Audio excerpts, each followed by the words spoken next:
लेगा कि ये जख्म रिश्ता रहेगा।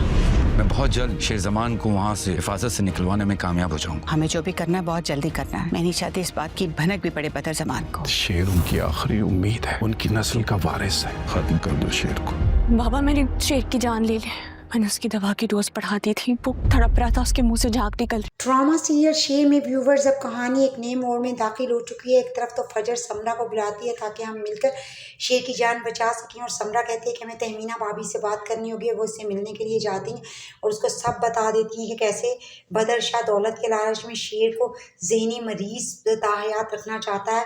और जब तहमीना को पता चलता है तो वो बहुत दुखी होती है और कहती है कि शक तो पहले मुझे भी था। वो कहती है कि अब हमें शेर को हॉस्पिटल से फरार करवाना होगा।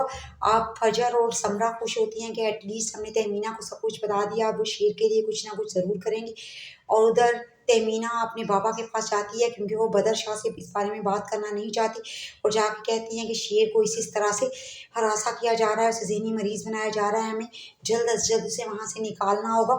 और बदर शाह को इस बात की भिनक भी नहीं पड़नी चाहिए, वरना वो शेर को वहाँ से निकालने नहीं देगा। उसके बाबा उसको यकीन दहानी करवाते हैं कि मैं जल्द अज जल्द शेर को हॉस्पिटल से फरार करवाने में कामयाब हो जाऊँगा। उधर फजर के बाबा को जब पता चलता है कि शेर जमान फजर का पेशेंट है तो वो उसे आकर जज्बाती करते हैं और इमोशनल करने की कोशिश करते हैं कि मैं तुम्हारे तमाम तर गुनाह माफ़ कर दूंगा अगर तुम शेर को ख़त्म कर दो। तो फजर कहती है कि वो हमारा मोहसिन है। तो उस पर उसके बाबा कहते हैं कि तुम्हें पता है कि तहमीना ने मुझे सरकारी दफ्तर में कितनी बातें सुनाई हैं और उसने मुझे तुम्हारी आवारगी के ताने दिए हैं।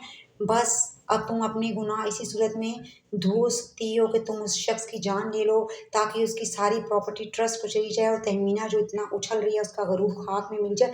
अब फजर पहले तो सोचती है, फिर अपने बाबा की मिन्नत करने पर राज़ी हो जाती है। उससे ये खुशी होती है कि एटलीस्ट मेरे बाबा मेरे साथ अपनी नाराज़गी ख़त्म कर रहे हैं। उधर शेर हॉस्पिटल में नाटक कर रहा होता है पागल होने का, जबकि वो पहले से काफ़ी बेहतर होता है क्योंकि फजर अब उसको वो मेडिसिन नहीं लगा रही होती है और फजर पे ट्रस्ट कर रहा होता है। लेकिन अब फजर अपने बाबा की बातों में आ चुकी है और वो जब शेर को आकर मेडिसिन लगाएगी तो उसकी डोज को डबल कर देगी ताकि शेर की तबीयत ख़राब हो जाए और उसके बाबा को जो है वो दिली खुशी हो।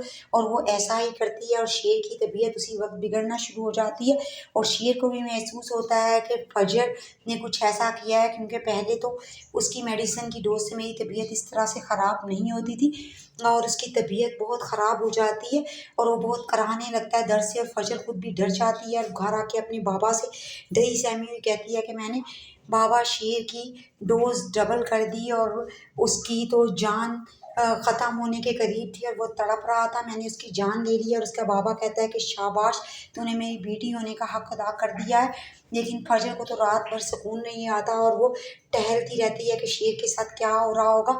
और उसे ऐसे लगता है कि जैसे शेर मुझसे कह रहा हो कि मैंने तो फजर तुम पे भरोसा किया था, ये तुमने मेरे साथ क्या कर दिया। और उधर जब अपने बाबा को सुबह में कहती है कि मैं ये सब नहीं कर सकती, मैं एक डॉक्टर हूँ, मेरा काम जान बचाना है, तो उसके बाबा उससे नाराज़ हो जाते हैं और वो अपने बाबा को फिर से मनाने की कोशिश करती है। उधर जब शाताज को पता चलता है कि फजर ने शेर को मेडिसिन दे दी है जैसा हम चाहते थे, तो वो कहती है शुजात से कि अब शेर के घर में मातम होगा और उनकी नस्ल तबाह बर्बाद हो जाएगी और ये ज़ख़म उनका रिश्ता रहेगा ताहयात। और सहीफ़ा चाहती है कि अब हम शादी कर दें मारूश की, क्योंकि पता नहीं है कि शेर को कितना वक्त लगेगा ठीक होने में। तो जब ये सुनता है फहद तो वो कहता है कि नहीं नहीं, शेर की हालत अभी बहुत ख़राब है, ये अभी सही वक्त नहीं है। लेकिन तहमीना कहती है कि नहीं, यही सही वक्त है क्योंकि हम नहीं जानते कि शेर को कितना टाइम लगेगा। अगर वो फैमिली अच्छी है तो हम मारूश का रिश्ता दायरा कर देंगे। उधर जो है फहद वो पहले से भी ज़्यादा अब मारूश को तंग करने लगेगा क्योंकि वो चाहता है कि मारूश को ये चीज़ पता चल जाए कि मैं उसे पसंद करता हूँ और उसकी शादी कहीं और होने नहीं दूंगा। इसीलिए मारूश जब कहती है कि आप ये क्या हरकतें करते हैं मेरे साथ, तो उसको साफ लफ्ज़ों में कह देगा कि मैं तुम्हें पसंद करता हूँ, मैं नसीम को पसंद नहीं करता, तुमसे शादी करना चाहता हूँ। इस पर तो मारूश हक्का बक्का रह जाएगी और उसे पहले से भी ज़्यादा फहद से नफरत होने लगेगी और सोचेगी कि भाई बिल्कुल ठीक कहते थे। उधर अब देखते हैं कि आने वाली एपिसोड में शेर को बचाने के लिए जो फजर का ज़मीर है वो जागता है या नहीं, और तहमीना अपने बाबा के साथ मिलकर बदर की नज़रों से उसे बचाकर फरार करने में कामयाब होती है या नहीं। वीडियो पसंद आई हो तो लाइक शेयर और सब्सक्राइब ज़रूर करें।